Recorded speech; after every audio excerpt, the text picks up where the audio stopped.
கன்னி ராசியில் பிறந்தவர்களுக்கு இந்த மாதம் ஏற்ற தாழ்வுகள் நிறைந்ததாக இருக்கும். சில சந்தர்ப்பங்களில் நீங்கள் கவனமாக இருக்க வேண்டும். ஆனால் சில மாதங்களில் இந்த மாதம் உங்களுக்கு மிகவும் நன்றாக இருக்கும். குரு பகவான் மாதம் முழுவதும் 9வது வீட்டில் இருப்பார். அதன் பார்வை உங்கள் ராசியின் மீது இருக்கும். இது சரியான முடிவுகளை எடுக்க உங்களுக்கு உதவும். இது தவிர 9ஆம் வீட்டின் அதிபதியான சுக்கிரன் பகவான் உங்கள் ராசியில் பெயர்ச்சிப்பதால் ராஜயோக முறையில் பலன்களை வழங்க முடியும். இருப்பினும் ராசி அதிபதியான புதன் மாதத் தொடக்கத்தில் 11ஆம் வீட்டில் அமர்வதால் நிதிநிலை மேம்படும். இருப்பினும் சூரியன் 12ஆம் வீட்டில் இருப்பதும் சனி 6ஆம் வீட்டில் இருப்பதும் செலவுகளை அதிகரிக்கும்.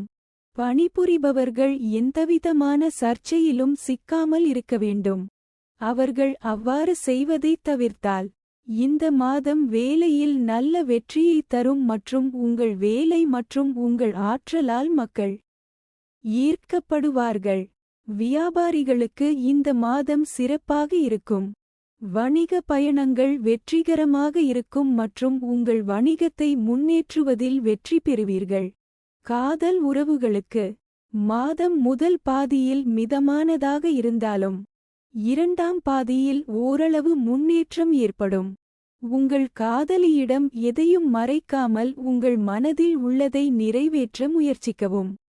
எந்தவிதமான மறைப்பும் உறவில் சந்தேகத்தை உண்டாக்கும். திருமணமானவர்களுக்கு கலவையான பலன்கள் கிடைக்கும். ஒருபுறம் உங்கள் உறவில் காதல் மற்றும் காதல் வாய்ப்புகள் இருக்கும். மறுபுறம் பரஸ்பர மோதல்கள் இருக்கலாம்.